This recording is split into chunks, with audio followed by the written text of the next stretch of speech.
Hi, everybody. Welcome back to Packers Unscripted from Packers.com. I am Mike Spofford, joined as always by my trusted colleague, Wes Hodkowitz. We are coming to you once again, social distancing style. I'm actually in the Vince Lombardi boardroom at Lambeau Field. As you can see, Sir Vince behind me. Wes, you're still in the bonus room above the garage, but we will roll with it like this for a little while as training camp is underway and then see where this season takes us. But what I just said is really the key phrase. Training camp is underway. Training camp finally is underway, Mike. And what does that mean? That means we have football to talk about again, and that's a positive thing. It was a heck of an off season. I've said this time and time again. I know inbox readers got tired of me saying it. That was about as challenging of an off season as I've covered, not just as a Packers beat writer, but just in general of doing this as a profession. I mean, so many of us, the line you have to walk there is you don't want to beat the dead horse. You also want to provide people with a service and let people know what is going on and where things are at. It just moved at such a snail's pace this offseason until we finally got to this point. The positive thing is you're healthy, I'm healthy. Larry McCarron is healthy. We've got to August now. The Green Bay Packers have put their protocols in place. And now everybody, in a cautiously optimistic way, hoping we can have football here within the next month. Yeah, and we certainly hope you and yours, all of you watching, listening to the return of our show here, that you are safe and healthy as well. The start of training camp, obviously, very different from other years. The main thing that has been going on thus far over the last several days is the COVID testing. All the players are getting tested on a daily basis. And as far as the work of training camp goes, it's been meetings and it's been some playbook walkthrough type of exercises. There's going to be a slow ramp up here to the full contact padded practices that are the tradition of training camp. Those are going to start somewhere around the middle of August. So we have a little while yet before we get to that point. But then once those start, it's going to be a few weeks of those padded practices to get ready for week one. Because, Wes, there are no preseason games this summer. There are not, Mike. And to be perfectly honest with you, I was really a huge fan of the ramp-up period idea. These guys didn't have an offseason, a physical offseason program. Certainly, Matt LaFleur felt like there was a great value in them being able to stay home, stay in their playbooks, and get to know the system. But you and I both know the game changes once you hit the practice field. And these guys need an acclimation period. This is how I feel personally, to be able to get back into the groove here. In addition to that, it also allows them the early window there to test guys, to get a barometer of what they're looking at in terms of COVID cases coming in and hopefully keeping them out once practices do begin. Now, all that being said, Aaron Rodgers in his conference call with reporters on Monday, he brought up a real salient point in that this is going to be a big challenge. You basically have three and a half weeks now before you start going out there with real football going on. So trying to get the scheme in, certainly they've done the installs mentally and virtually, but doing that on a practice field is going to be important. Matt LaFleur already said even though there won't be preseason games, they are trying to find ways to simulate that competition. They're going to potentially have live scrimmage periods. They're going to practice likely inside Lambeau Field more than just the traditional family night practice, to give guys an idea of what it's like to be in a stadium like that. Certainly, it's going to be different. This whole process is going to be strange. But the first and foremost, it's the health and well-being of the players and their families, and then beyond that, trying to potentially play some football and win some football games. So the Packers have their priorities straight. The testing is in place, and now it's just kind of a fingers crossed approach that they can get to the start line here of the regular season. Yeah, that's right. And everyone we've heard from so far at the time we're taping this, we've heard from Brian Gutekunst, Matt LaFleur, Aaron Rodgers, and Kenny Clark. And all of them in one form or fashion have emphasized how much the success of this season, not only for the Green Bay Packers, but for the NFL in general, to try to play a 16-game regular season through a pandemic, it's going to come down to personal accountability, personal responsibility. The Packers are doing everything they can within the facility to keep players safe. There's glass around lockers. There's, meetings are virtual, more spread out, different locations, all of those kinds of things. Obviously, the practice field is going to be the practice field, but the Packers are trying to mitigate the risks everywhere else. It's on the players, everybody. I mean, even you and me, Wes, to a certain extent, because we will be, watching practice and things like that. But the players, the coaches, all the support staff that's in contact with the players every day. They have to take the personal accountability and responsibility to do the right things away from the facility so that that virus does not come into 1265 and create an outbreak or create a problem that the team has to deal with. Now, will there be positive tests? Yeah, most likely. And there can be positive tests because not because somebody does something wrong. Somebody can do everything right and you can still get this virus. So that's why the onus is on what you do away from the facility, the things that you can control. That's what the message has been from the GM, the head coach, the quarterback, everybody all the way down. It's on everybody to do their part here over the long haul. Yeah, and I don't remember who said this. It was one of the coaches in the NFL. If I would have done my research properly beforehand, I could have gotten you a name. But they mentioned that this isn't even just about player A to player B. This isn't about your teammates. It's about that teammate's family. It's about making sure that you keep that circle small and making sure that you keep those people healthy. Kenny Clark touched on it yesterday too. He's in a great position where he's not married. He doesn't have a child right now. His focus is mainly on football, and then he also has his family. There's guys that have small children that are going to be playing in the league this season. There's guys that are going to have family members that are going to be with them. They're going to be able to they're going to want to be able to keep them as healthy as possible throughout this process. So having that accountability, it's one thing for Wes Hodkiewicz to walk in the building and want to make sure that Mike Spofford stays healthy, but it's another thing to make sure that Mike Spofford's wife does, that Mike Spofford's children, that Larry McCarron's wife. Those are the things that are paramount. That's the things on my mind as well. It's that, yeah, there's a certain commitment and accountability to each other, but it's also that commitment that goes on to someone's family as well.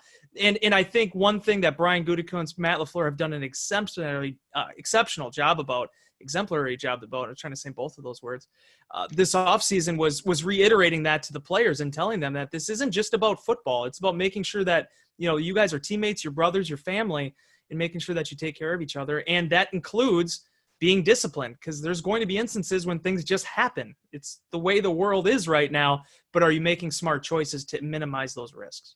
Yeah, and we did have one Packers player thus far who has opted out of the 2020 season due to the coronavirus pandemic, and that was free agent wide receiver Devin Funchess. He decided not to play this season. And Wes, we talked a lot during the offseason, before the draft, after the draft. It's still going to be a topic, obviously, all the way through training camp, the Packers wide receiver position. Devin Funchess was the primary addition to that group. The Packers did not spend a draft pick on a wide receiver. They did add Reggie Begelton, if I'm saying that correctly, from the CFL, and an undrafted rookie in Darryl Stewart from Michigan State, our producer Marv's alma mater, by the way. So throw that in there for you, Marv.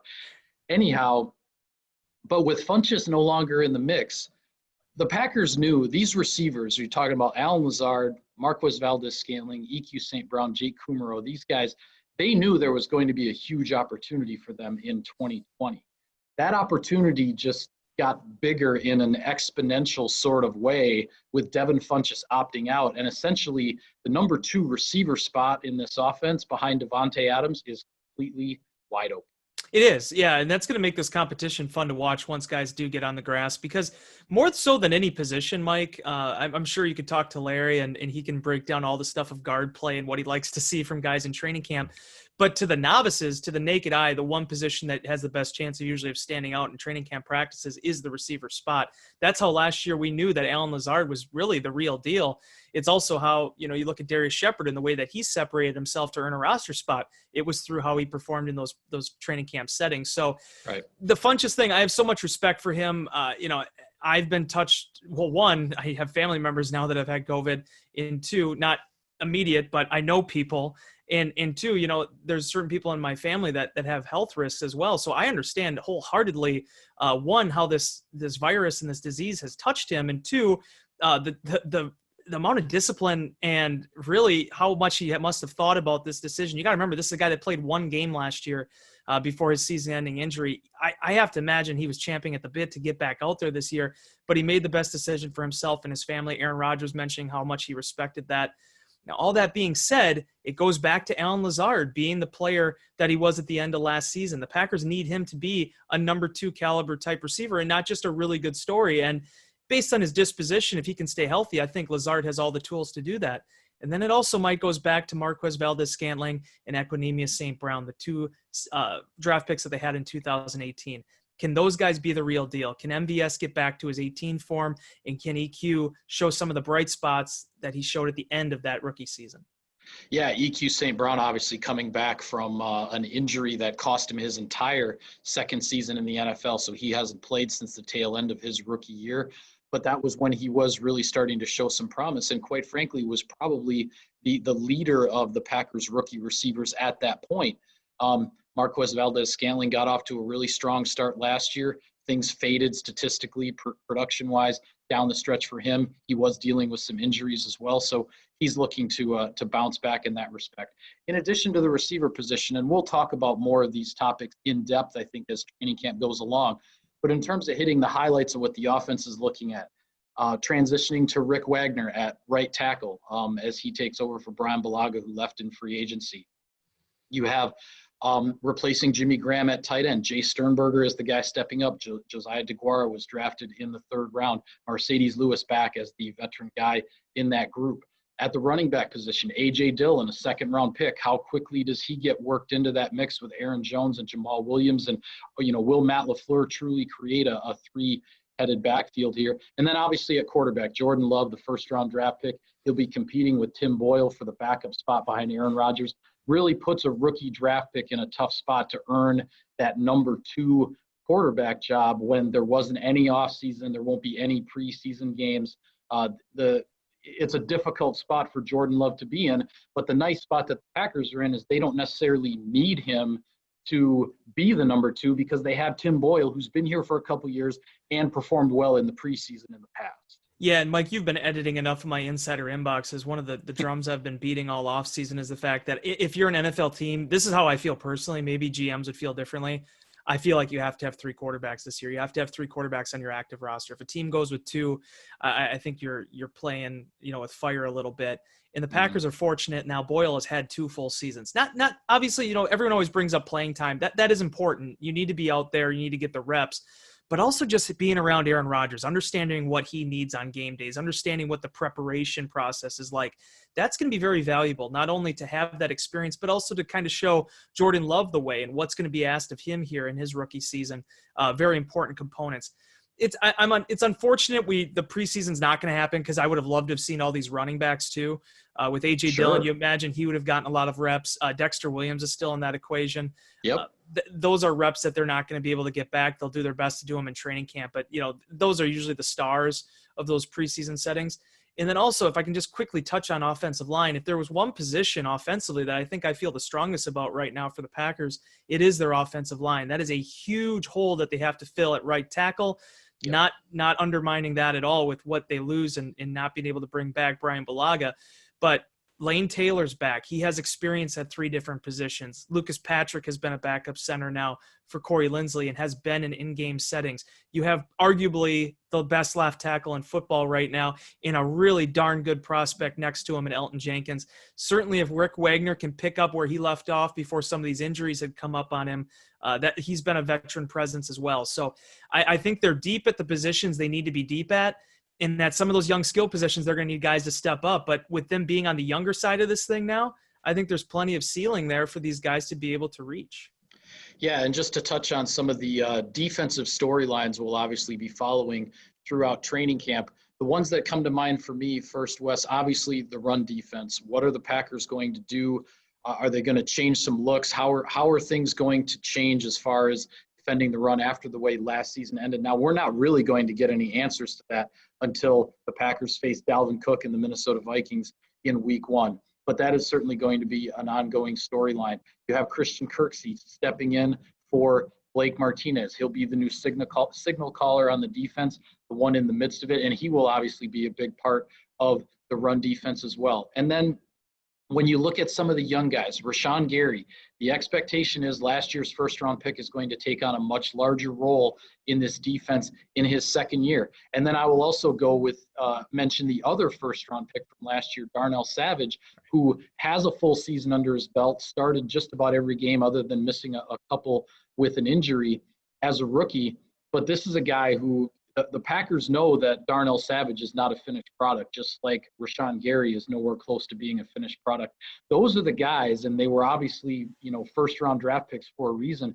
Those are the guys who potentially have a chance to take this defense to another level because of sort of the untapped potential, untapped ability to this point in their young careers. Yeah, without question. To start off on your first point with the run defense, it was a very surprising move. The Packers did not draft a defensive lineman. You and I talked about this numerous times, 24 years since the last time they've not drafted what you would consider to be a prototypical, defensive tackle.